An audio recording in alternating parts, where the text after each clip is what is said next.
तो फिर गाइस कैसे सब लोग क्योंकि गाइस सब लोग बहुत ही बढ़िया हो गए। सो गाइस आज हम बात करने वाले बिटन रीजन के एपिसोड नंबर 47 के पार्ट 3 की, जो कि गाइस बहुत ही जबरदस्त होने वाला है। ये देखकर आपका एक्सप्रेशन एकदम ऐसा रहने वाला है। क्या बात है।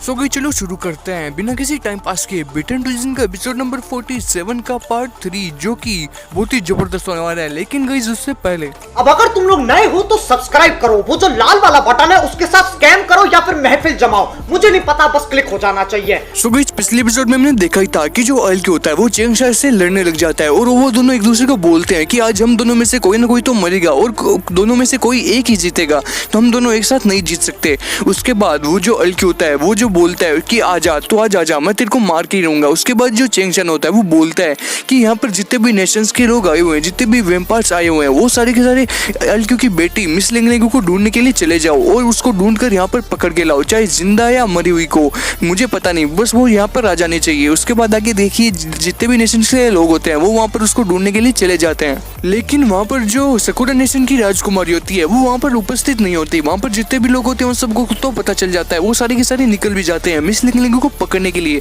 लेकिन जो सकुरा नेशन की राजकुमारी होती है वो अपने रूम पर होती है। वो सोचती है कि चलो ठीक है, रात में जब खाना पीना होगा तभी हम डिनर करने के लिए वहाँ पर चले जाएंगे, चलो कोई बात नहीं। उसके बाद वहाँ पर सिक्योरिटी गार्ड आते हैं, वो बोलते हैं कि सुनिए सकुरा नेशन की राजकुमारी। फिर उसके बाद वो उनके बोलने से पहले ही बोल देती है कि क्या बोल रहे हो तुम, क्या आज रात कोई डिनर विनर नहीं है? अरे यार मुझे देखना है चेंगशान को। फिर वो जो सिक्योरिटी गार्ड होते हैं वो बोलते हैं कि हमें माफ कीजिएगा, आज जैसा आप सोच रहे हैं वैसा बिल्कुल भी नहीं हो पाएगा, क्योंकि जो हमारे चेंगशान महामहिम है उनके पास लड़ने के लिए जान नहीं बची है। यार तुम डिनर की बात कर रहे हो तो आज डिनर बिल्कुल भी नहीं हो सकता। उसके बाद वहाँ पर जो वो सिक्योरिटी गार्ड होते हैं वो सारी की सारी बात उनको बताते हैं कि भाई ये देख लो ये सीन हो गया, जो एल्क्यू है वो उससे लड़ चुका है और चेंगशान और उन दोनों की लड़ाई बहुत ही भयंकर चल रही है, पूरा जो आसमान है वो पूरा लाल हो गया है। उसके बाद वो बोलते हैं कि चेंगशान ने हमको कोई आज्ञा दी है, हमको कोई आदेश दिया है, वो उसका पालना आपको करनी पड़ेगी, हम जैसा जैसा आपको ऑर्डर देते हैं वैसा वैसा आपको करना पड़ेगा। आप क्या हमारी मदद करेंगे मिस लिंगलिंग को पकड़ने में?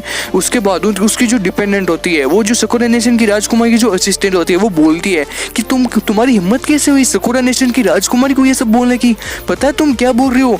अरे जो लोग इसको गाड़ी में बैठाकर यहाँ तक लाए हैं उसको ये पकड़वाएगी? अरे शर्म आती है कि नहीं आती? वो जो और वेम्पायर और जो दूसरे नेशंस है उनके वेम्पायर कहाँ गए? वो क्या नहीं है, वो ढूंढ नहीं पाएंगे क्या हमारे बिना? हमें नहीं पता, उन लोगों को बोल दो कि वो ढूंढ ले, हम बिल्कुल भी नहीं ढूंढ पाएंगे। उसके बाद वो जो सकुरा नेशन की राजकुमारी होती है वो बोलती है कि अरे यार तुम लोग हो हल्ला मत करो यार, मुझे सुनने तो दो पूरी बात क्या हो गई है।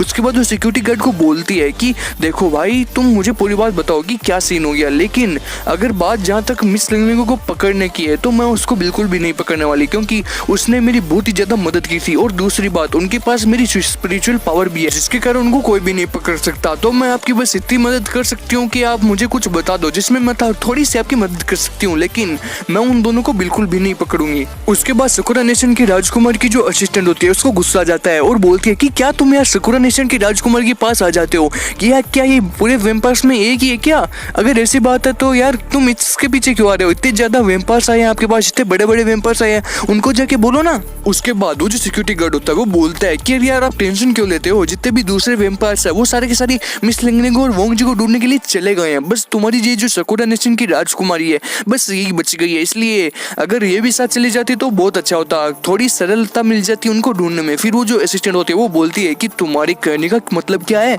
ये तुम्हारी नौकर है क्या, ये तुम्हारे बाप की नौकर है क्या, क्या समझते हो तुम इसको? उसके बाद सकुरा नेशन की राजकुमारी बोलती है कि यार मैंने तो उनको मैं अपनी स्पिरिचुअल पावर भी दे रखी है, अब मैं उनको कैसे पकड़ूंगी यार, लेकिन मैं उनको पकड़ना भी नहीं चाहती क्योंकि उन्होंने मेरी बहुत ज्यादा मदद की है। मैंने उनको बोला था कि आगे से कोई काम हो तो मुझे बोल देना, लेकिन मैं ही उनको सामने से जाकर पकड़ूं तो दिल से अच्छा नहीं लगता यार।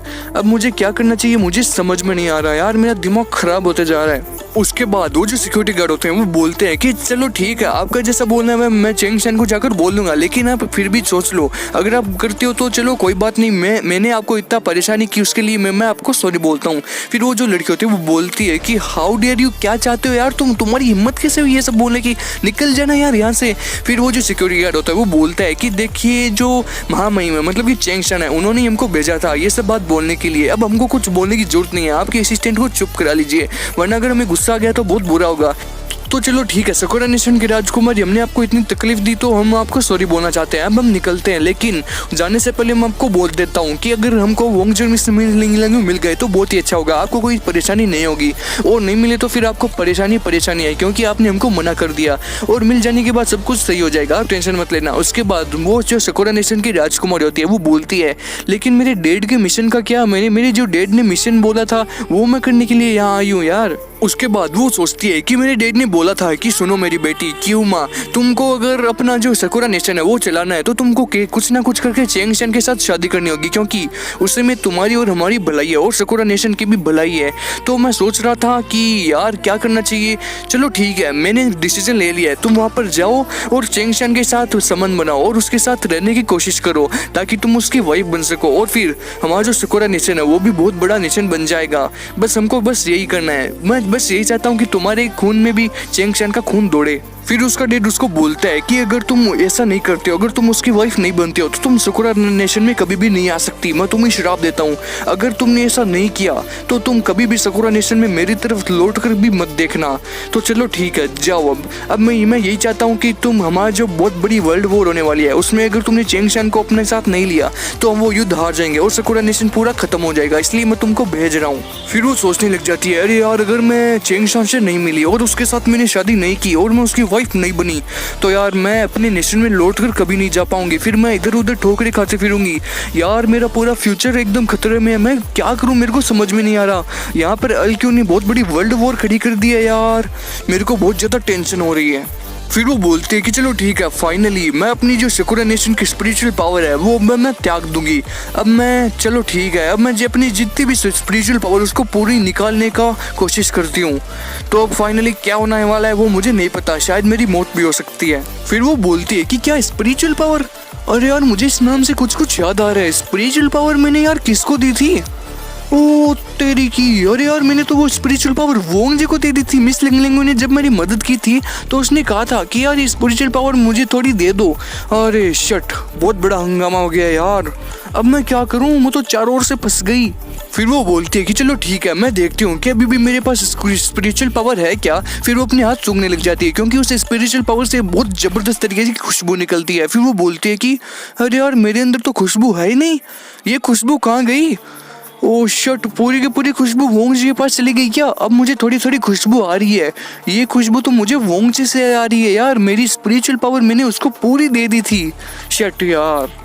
फिर वो बोलती है कि शायद मेरे पास अभी भी थोड़ी बहुत होगी यार, मुझे देखना चाहिए। फिर वो जबरदस्ती सूंघने की कोशिश करती है, फिर भी उसे वोंग जे की तरफ से वो खुशबू आती रहती है, लेकिन वो बोलती है कि अरे यार मेरे पास अपनी खुद की स्पिरिचुअल पावर है ही नहीं, अब मैं कुछ भी नहीं कर सकती।